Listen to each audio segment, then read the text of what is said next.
तो टाइम यानी कि समय, जो कि सर आइजैक न्यूटन के समय में, जो कि बहुत बड़े ग्रेट थ्योरेटिकल फिजिसिस्ट और मैथमेटिशियन थे, उनके समय में इस टाइम को एब्सोल्यूट माना जाता था। यानी कि वहाँ माना जाता था कि इस ब्रह्मांड में जितनी भी ब्रह्मांड में चीज़ें हैं या इस अनंत ब्रह्मांड में जितनी भी जगह हैं, उन सब में समय की रफ्तार बिल्कुल सेम होती है। यानी कि ब्रह्मांड के लिए समय की रफ्तार सेम है। लेकिन फिर एंट्री हुई सर एल्बर्ट आइंस्टाइन की, जो कि बहुत बड़े ग्रेट थ्योरेटिकल फिजिसिस्ट थे। उन्होंने ये साबित किया कि अपनी रिलेटिविटी में कि जैसे जैसे किसी ऑब्जेक्ट की वेलोसिटी बढ़ती जाती है, वो टाइम को, उसके लिए जो टाइम की रफ्तार होती है यानी कि समय की रफ्तार होती है, वो धीमे होने लगती है। और इसी चीज़ को हम टाइम डायलेशन कहते हैं। सो दोस्तों, आज की इस पर्टिकुलर वीडियो में हम टाइम डायलेशन के ऊपर बात करेंगे और हम उसका मैथमेटिकल प्रूफ भी देखेंगे। तो सबसे पहले हम लेट कर लेते हैं कि हमारे पास दो कमरे हैं, पहला वाला कमरा और दूसरा वाला। बेसिकली ये एक ही कमरा है, लेकिन सिचुएशन अलग अलग है। हम इस सिचुएशन में मान लेते हैं कि ये जो पहला वाला कमरा है, इसमें सबसे ऊपर एक मिरर रखा हुआ है और नीचे रखे हुए हैं सोर्स और सेंसर। अब जो सोर्स है उसका काम है लाइट बीम को एमिट करना, और जो सोर्स है उसका काम है इस लाइट की बीम को डिटेक्ट करना। अब दोस्तों, इन दोनों की जो दूरी है वो है L। अब दोस्तों हुआ क्या, जब सोर्स ने लाइट बीम को एमिट किया तो मिरर से रिफ्लेक्ट होकर फिर सोर्स तक चली गई। तो इससे हम लाइट का टाइम निकालना चाहते हैं कि आखिर लाइट को वहाँ से, यानी कि सोर्स से मिरर तक जाने में और मिरर से वापस से रिफ्लेक्ट होकर सेंसर तक आने में कितना टाइम लगा है। फिर दोस्तों हम क्या करेंगे, फिर दूसरी वाली कंडीशन में एक मिरर है, उसमें भी सेम कंडीशन, हम टाइम निकालना चाहते हैं। पर अब इसमें डिफरेंस ये है कि जो ए वाला जो मतलब रूम था वो स्टैटिक था, यानी कि वो रुका हुआ था, और जो बी वाले में जो रूम है वो चल रहा है, यानी कि वो एक वेलोसिटी के साथ में। तो उससे होगा क्या कि जो लाइट का जो पाथ होगा वो स्ट्रेट लाइन ना होकर कुछ कर्व हो जाएगा, यानी कुछ एक तरीके से स्लोप के फॉर्म में आ जाएगा, यानी कुछ ना कुछ उसका हो जाएगा, मतलब वो कुछ ना कुछ एक्स एक्सिस से ऊपर उठ जाएगा, मतलब कि वो ट्राइंगल की फॉर्म में ले लेगा। सो दोस्तों, सबसे पहले हम ये वाली कंडीशन में टाइम निकालते हैं। सो दोस्तों, हम इसमें speed is equal to distance upon time का फॉर्मूला यूज़ करेंगे।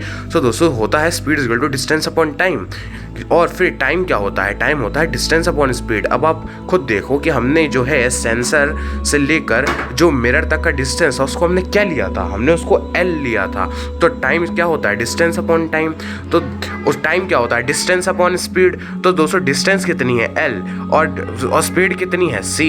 तो यहाँ पर M1 से M2 तक जाने में कितना टाइम लगा, T इज टू L/C। अब फिर दोबारा से कितना टाइम लगा, वो भी लगा L/C। तो यहाँ पर हमने जब टोटल टाइम को हम डेल्टा टी से डिनोट कर रहे हैं, तो डेल्टा टी कितना हो गया, L/C प्लस L/C। तो ये पूरा हो गया 2L/C। तो यहाँ से हमारे पास टाइम आ गया कि एक्चुअल में लाइट को, जो जहाँ से लाइट सबसे पहले आई थी, यानी कि जब वो सोर्स से एमिट हुई थी, तो वहाँ जब फिर वो मिरर से रिफ्लेक्ट हुई और फिर मिरर से रिफ्लेक्ट होने के बाद फिर वो सोर्स तक आई। तो यहाँ पर जो है इन दोनों पाथ में टाइम को एक्चुअल में कितना, मतलब लाइट को कितना समय लगा उसको वहाँ तक पहुँचने में, तो ये हमने डिनोट कर दिया डेल्टा टी से, जो कि आया 2L/C।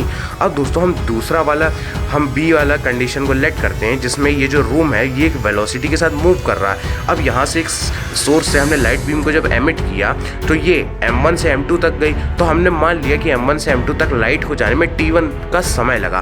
फिर ये M2 से रिफ्लेक्ट होकर फिर वापस M1 तक आई। ये M1 M2 मिरर्स हैं, और ये जो M2 से जब रिफ्लेक्ट हुई M1 तक आई तो इसे T2 समय लगा। अब दोस्तों, अगर आप ध्यान से देखें तो ये कंडीशन बिल्कुल ट्राइंगल बन गई है। तो हम इसको ABCD एक ट्राइंगल को लेट कर लेते हैं। खैर, इसका नाम हम कुछ भी लेट कर सकते हैं। अब दोस्तों, जो है हम एक काम करना चाहते हैं, अब हम निकालना चाहते हैं कि AC की डिस्टेंस कितनी होगी। तो AC की डिस्टेंस होगी V × T1। क्यों, हमने कैसे निकाला, speed is equal to distance upon time से। स्पीड कितनी है रूम की चलने की, V, और टाइम कितना हमने लेट किया था, T1। तो हर डिस्टेंस क्या होता है, स्पीड इनटू टाइम। तो यहाँ से VT1 आ गया। अब दोस्तों, BC की लेंथ कितनी हो जाएगी, या फिर CV, जो भी आप कहना चाहें, तो इसकी लेंथ कितनी होगी। हमने इसको शुरुआत में ही लेट किया था कि इसकी जो लेंथ है वो है L। तो यहाँ से दोस्तों इसकी लेंथ L ही रहेगी, चाहे जितनी वेलोसिटी से मूव कर ले।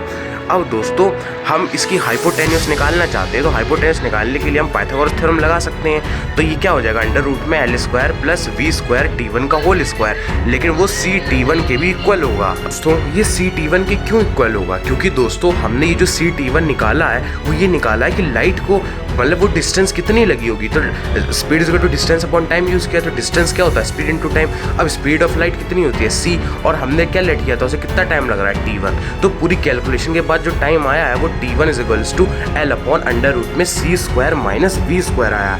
पहले हमने क्या किया, जब पाइथागोरस थ्योरम लगा दी तो फिर हमने इन दोनों का होल स्क्वायर कर दिया दोनों साइड का। तो इससे क्या हो गया, इससे हमारी ये कंडीशन आ गई कि जो t1 है वो एक्चुअल में l अपॉन अंडर रूट में c square minus v square आ जाएगा। सो दोस्तों हमने यहाँ पर क्या किया, हमने पहले तो पाइथागोरस थ्योरम से निकाल लिया कि उसकी लेंथ कितनी होगी और लाइट को भी कितनी डिस्टेंस लग रही है उसको निकाल के दोनों को इक्वेट कर दिया। अब दोस्तों t1 भी इतना लग रहा है अभी हमने निकाला, और t2 को जब आप देखेंगे तो t2 भी बिल्कुल वैसे ही है। तो t2 को आप निकालेंगे तो वो भी उसका भी उतना ही टाइम आएगा, ठीक है, वो आएगा l अपॉन अंडर रूट में c स्क्वायर माइनस में v स्क्वायर। अब हम टोटल टाइम निकालना चाहते हैं तो हम वो कैसे निकालेंगे, t1 प्लस t2।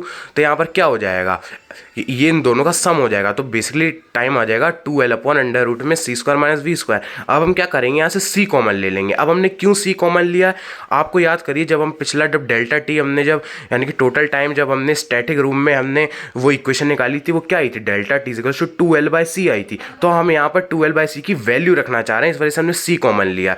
तो यहाँ से 2l/c जो आया था हमने उसको कॉमन ले लिया और उसे डेल्टा t से रिप्लेस कर दिया था। तो जो फाइनल फॉर्मूला बना वो बना t equals to delta t upon में अंडर रूट में 1 minus v square upon c square. अब अगर आप देख सकते हैं दोस्तों, ये जो फॉर्मूला है ये एक्चुअल जो फॉर्मूला है टाइम डायलेशन का, ये फॉर्मूला में साफ साफ बताता है कि जैसे जैसे किसी ऑब्जेक्ट की वेलोसिटी बढ़ती जाती है वो समय की रफ्तार को भी कम महसूस करता है, और अगर किसी भी ऑब्जेक्ट की वेलोसिटी स्पीड ऑफ लाइट की इक्वल हो जाए तो नीचे जो है वो जीरो आ जाएगा। तो जीरो से क्या हो जाएगा, वो टाइम पूरा जो है वो इनफाइनाइट आ जाएगा, जो कि हो नहीं सकता। तो दोस्तों ये था टाइम डायलेशन। तो ये हमको इस बात को बताता है कि एक्चुअल में टाइम क्या है वो एब्सोल्यूट नहीं है, वो टाइम क्या है वो रिलेटिव है, यानी कि वो सब पे अपने अपने अलग अलग फ्रेम ऑफ रेफरेंस पे भी डिपेंड करता है, और इस बात पे भी वो डिपेंड करता है कि एक्चुअल में वेलोसिटी कितनी है। अगर आप बहुत तेज वेलोसिटी में हो तो आपके लिए टाइम की रफ्तार भी धीरे हो जाती है। इसी वजह से इस चीज़ को, जिसमें वेलोसिटी की वजह से या फिर और भी बहुत सारी चीज़ों की वजह से, जैसे कि वेलोसिटी की वजह से जब टाइम धीमा हो जाता है तो इसी फेनोमेना को हम टाइम डायलेशन कहते हैं।